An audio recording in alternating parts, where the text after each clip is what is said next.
The Princess and the Frog.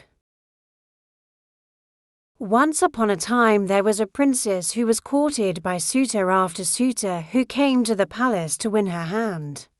But it seemed to her that each of them looked at her without really seeing her at all. She shook her head and sighed. They act as if there is nothing more to a princess than her fine crown and royal dresses. One afternoon after one of these suitors left, the princess exclaimed, "This is too much to bear. Sometimes I wish I were little again, before I had to deal with all these suitors."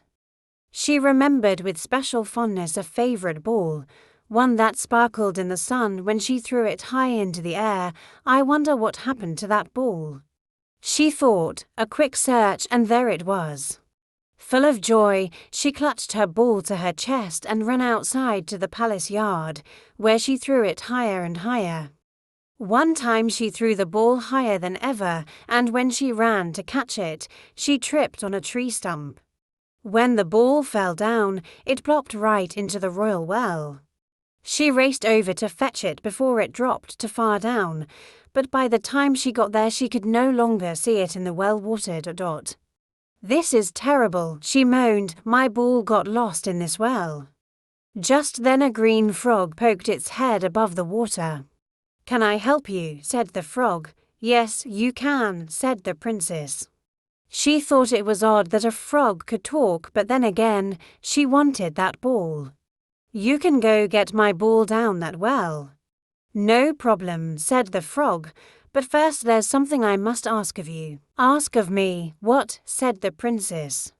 "That you spend time with me today," said the frog. "I'm not sure what that means," said the princess.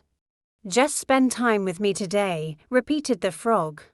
"All right, fine," said the princess. "Now go get my ball." "On it," said the frog. He dived deep into the well. A few moments later, he came up with the ball held high in one hand, dripping and sparkling.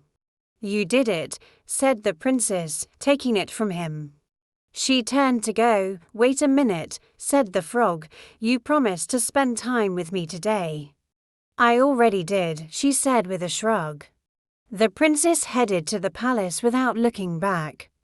That night, when the princess sat at dinner with her family and royal advisers, there was a knock on the door. A servant opened the door but saw no one there. The frog, standing down low, cleared his throat. "Oh, down there," said the servant, surprised. "The princess promised to spend time with me today," said the frog in as loud a voice as he could, "so here I am." "Daughter," said the king from the far end of the table, "did you promise to spend time today with this frog, as he claims?" "What if I did?" said the princess with a shrug. After a pause, she added, "Oh, very well then, come on in." Conversation turned to a topic of concern in the kingdom. None of the royal advisers knew how to handle the matter. "Father, if I may," said the princess. "Perhaps we could stop," said the king, cutting her off. "I have enough advisers, believe me." "If I may," said the frog, and it was the first time he had spoken at the table. "There is more to a princess than her fine crown and royal dresses." The princess stared at the frog.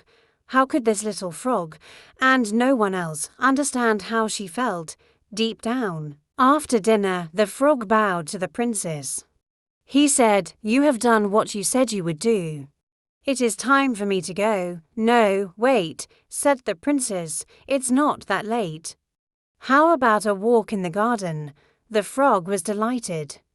The two of them walked in the royal garden, the frog hopping along the stone wall so that he and the princess were at the same level and could talk more easily. They laughed about many things. Later, when the sun set, they admired the deep rosy red streaks it cast into the sky. The princess said, "You know, being with you tonight was a lot more fun than I thought it would be." "I had a good time with you, too," said the frog. "Who knew?" said the princess with a laugh. She leaned over and kissed the frog lightly on his cheek. At once, there was a puff of clouds and smoke. The small green frog changed. The princess jumped back in surprise, and who could blame her? The prince, who had been a frog just a moment ago, quickly told the princess not to worry.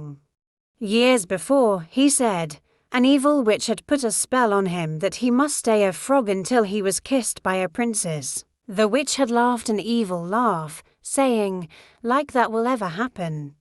But now it did. The princess knew it must be true. The tone of voice of the prince, how he listened to her, and especially his eyes, these were all the same. Now that the frog had returned to his true self as a prince, the two of them could spend time together in a different way.